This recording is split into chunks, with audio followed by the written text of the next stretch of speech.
Desde hace muchos años las proteínas han sido un nutriente muy atacado en el mundo de la salud, ya que era un nutriente exclusivamente utilizado por culturistas, por gente de gimnasio, que en ese entonces era un mundo muy oscuro, basado en ninguna ciencia, en el boca a boca.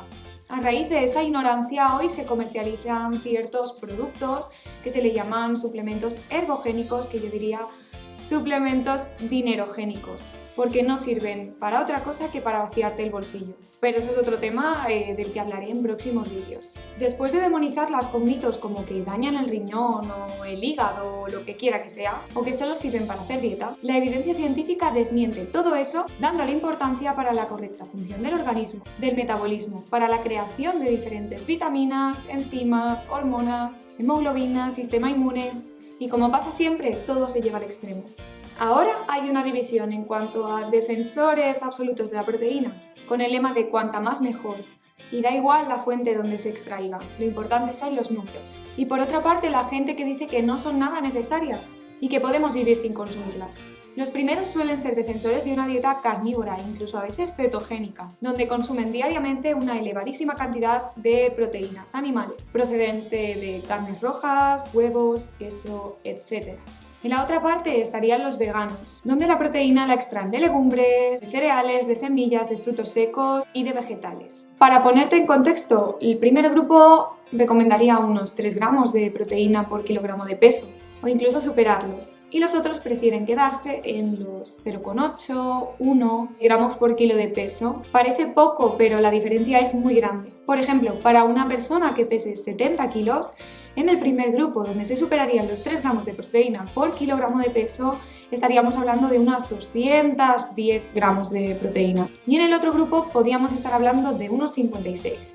De 56 a 210 hay bastante, y eso, consumiéndolo todos los días, es algo importante a considerar. Sobre todo porque de cada grupo esas proteínas proceden de diferentes fuentes. En gran parte esa es la cuestión, como siempre, más en la calidad que en la cantidad. Como por ejemplo las publicaciones que se suben, ¿no?, en Instagram o en redes sociales de los amigos, ¿no? Más importa la calidad que la cantidad. Pues lo mismo pasa con las proteínas y con la nutrición en general.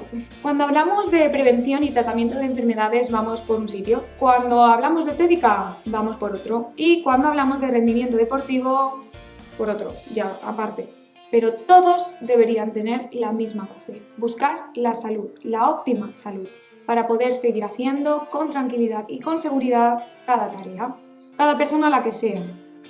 Hablo de culturistas, corredores de maratón, personas de a pie, enfermos de cáncer, lo que sea. Cada uno lucha por una cosa y lo tiene que hacer desde la salud.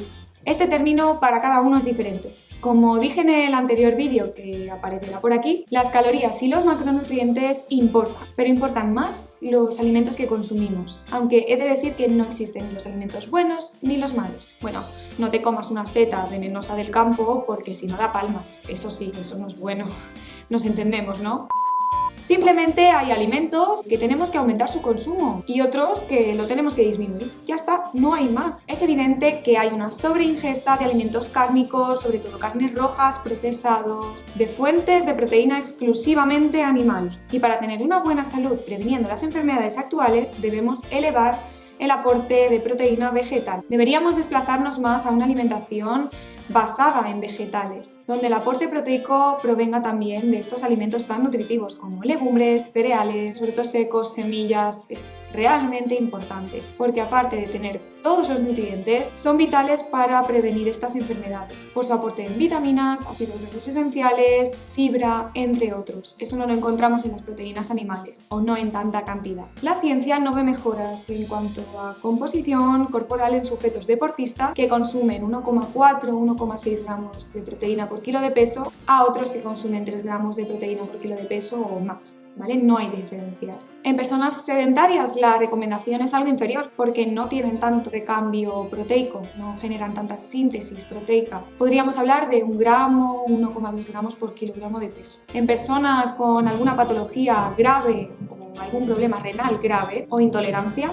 esta recomendación es más baja. Y si te pasa a ti, deberías consultar con tu médico o nutricionista. Cuando nosotros creamos algún plan alimenticio, empezamos estableciendo los requerimientos calóricos de cada persona y después toca repartir esos requerimientos calóricos en los diferentes macronutrientes y nutrientes en general. Pero hablando de macronutrientes, tenemos que repartir las proteínas, los hidratos de carbono y las grasas en las principales comidas. Lo primero que hacemos, que cuadramos siempre, son los hidratos de carbono, después las grasas y por último las proteínas. ¿Por qué? Es muy sencillo. Estas fuentes de hidratos de carbono y de grasas llevan en sus componentes también proteínas que van sumando y hay que tener muy en cuenta, aparte de la gran cantidad de alimentos que hay dentro de estos tipos, toda clase de cereales, legumbres, frutos secos, semillas, hasta que llegamos a los proteicos y hay que añadir realmente una pequeña cantidad. Entonces esa cantidad tiene que ser de calidad. Podemos hacer el ejercicio y observarlo por nuestra cuenta. Y entonces, si las recomendaciones realmente no son altas y es muy fácil cubrir la proteína, porque existen los suplementos de proteína en polvo, yo personalmente lo utilizo casi a diario. ¿Por qué? ¿Es malo? No. Considero que, por ejemplo, mis necesidades proteicas se encuentran en unos 114 gramos de proteína, que sería un 1,6-1,8 gramos de proteína por kilo de peso. Mi fuente alimentaria de proteína suele ser muy variada, ¿vale? Eso es lo principal. Toda clase de legumbres, carnes blancas, sobre todo, pollo, pavo, etc. Queso fresco, semillas, frutos secos y cereales integrales. Por ejemplo, yo uso la proteína en polvo cuando tengo algún antojo de dulce. Por ejemplo, me la tomo con yogur, la introduzco en alguna preparación rollo bizcocho, tortitas, lo utilizo como sirope añadiendo un poquito de agua. Solo eso si no llego a mis requerimientos. Si llego, puedo elegir otras fuentes de alimentos. Esa es la clave, entender que cada uno tiene unos requerimientos de proteína y llega realmente basando su alimentación en fuentes vegetales, rellenando también, por supuesto, si consumes carne, con carne de buena calidad y después ya pensando en los suplementos, ¿vale? Si te gusta mucho el dulce, es una muy buena opción. En resumen, mi recomendación principal es que te asesores por un profesional o que leas mucho, que aumentes el consumo de proteínas vegetales procedentes de legumbres, de semillas, de frutos secos, de cereales integrales, que no pienses que sin carne o lácteos no vas a llegar a tus requerimientos de proteína, esto no es cierto, o que los necesitas para ponerte fuerte, tampoco es cierto, que no hagas caso al mito de que si consumes mucha proteína te vas a dañar el riñón, esto no es cierto tampoco, eso no va a pasar si cuidas la fuente donde obtienes esas proteínas. Que si eres un deportista de rendimiento te preocupes más que de las proteínas, de los hidratos de carbono y de las grasas.